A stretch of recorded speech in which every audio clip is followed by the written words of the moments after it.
likod sir, tapos balakang, lalo yung balakang. Tapos ito, yung right chest ko. Kasi dinadaganan din ako ng anak ko, tinatalon-talonan pa ako. Pag kumanon nga lang ako, sumasakit eh. Tapos yung leeg, hindi ba nangangalay? Ganon din nangyayari pag tagal kong na-stay, tapos pagliligo ko, parang nangalay na. Malay na Parang agad. kakaroon ng ground.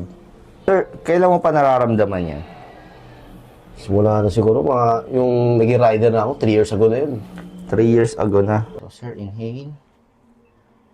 Exhale.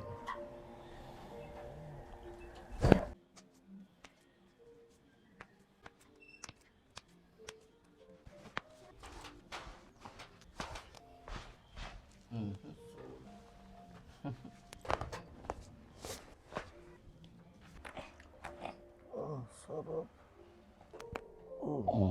Sulit. Oh, sarap. Ang lutong nun, sir, Laban. Okay na. Sarap. Mild lang, oh. Nice crack, sir. Bro, sir. Wala, nakaka-release na ng katawan ko. Ano pong masasabi niyo sa treatment na ginawa ko po sa inyo? Solid, sir. Solid yung performance. Atin mo, hindi ko maganto to na kanina. Gagano ko to. So, sir, maraming salamat sa tiwala. First time ko magpamasahe, first time ko magpa-bone-set sa akin pa. So, thank you ulit, sir. Babalik ako dito, sir. Solid. Sige, maraming salamat po.